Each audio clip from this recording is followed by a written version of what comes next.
Hello and welcome to Mr. Barton's Whizz video number 31, where once again I take you on a very quick tour through some of my favourite mathematical websites. Now, as a teacher, I am absolutely obsessed with questions, and I think that the strength or success of a lesson is largely determined by the questions that are asked, whether that be the questions asked by the teacher or better still, the questions asked by the students. And this week's Whizz video is all about a website that is dedicated to those very questions. So let's have a look at it. If we Google 101QS, short for questions.com, then fingers crossed we get there straight away.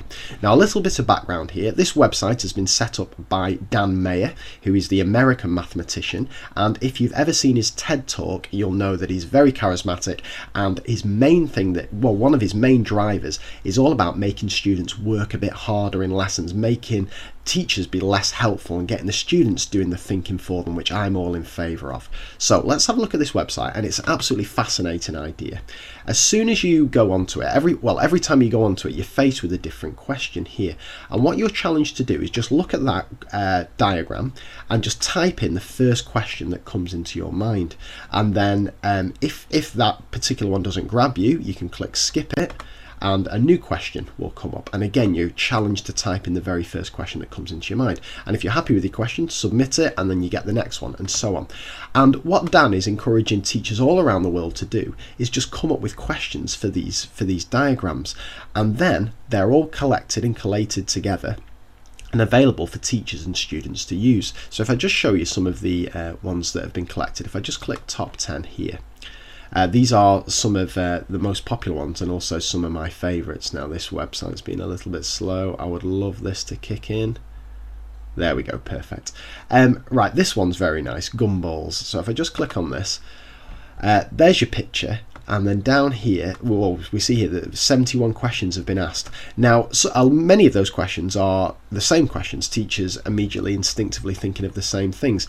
And a lot of people have actually commented on the website that it'd be nice to be able to see some of the prior questions that have been asked so you can think of different ones. But as Dan argues, it's better to get people's first thoughts because you don't want to be too influenced by others. So some of the questions that have been asked are how many gumballs are in there, and that would lead to a really nice discussion on how you could estimate. Do we need to start thinking about the volume of that? Does weight come into play? Do we need to zoom in? Do we need to take a little sample? Can we do a scale model? And so on.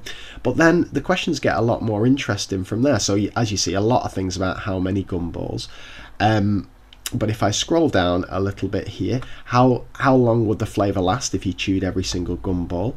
There's one down here about how much money do you think it would cost to buy the machine, or if you were offered $10,000, would you is the machine worth $10,000? Is it worth more or is it worth less? There's one about if all those gumballs suddenly flew out, would the kid be dead, or would he survive the weight of those gumballs, and so on. So it's an image that's used to stimulate a class discussion and get the kids hooked into their maths.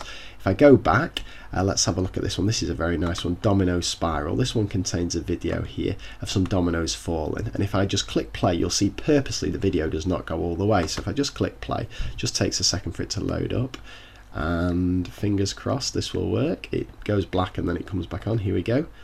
So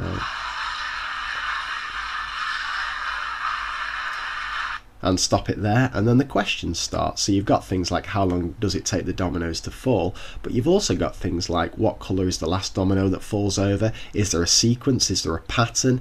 Then there's things like does the sound pitch get higher or lower as you get towards the centre, and so on. So really, really nice questions to stimulate the students. Excuse me, if I just show you one more that caught my attention, is this one. Round trip. So again, it's just a picture of a boarding pass or some flight information there, and again the questions can start. So it's things like why does it take longer to travel the return journey than the home journey? How far is it in miles? We can start thinking about wind speeds and all that kind of stuff. So I know this website won't be for everybody, because I can already imagine voices saying, well, this is no good because we don't know the answer to any of these questions. But I think that's the point. It's about getting students hooked into things, and how can we get the answers, because it's too easy these days just to Google something and the answer comes straight for you, or worse still, in classrooms it's too easy just for kids to put their hand up and say, well, what's the answer to this? But this is real life maths. This is problems that don't have obvious solutions and perhaps don't even have unique solutions, but it's just stimulating the students' minds. How can they use maths that they know to come up with some really good estimates? How do they know if one estimate's better than the other? And you can get students sitting in groups and discussing strategies and doing little presentations on some of these things. And I just think it's something completely different. I've not seen anything like this before. There's hundreds and hundreds of questions on here, well, 101 questions in fact, and it's a really nice idea to get yourself or your department to have a go on here, coming up with questions, or better still, some of the best questions I've seen come from students. So get students to go on here on a computer room lesson. What's the most interesting questions that they can come up with? So that is 101 questions. If you've never visited Dan Mayer's blog, I heartily recommend it. It's called DY Dan, and again, as you see there, it's all about being less helpful in the classroom. So there you go, that's this week's WebWhiz video. I'll be back with a fresh one next week. Bye for now.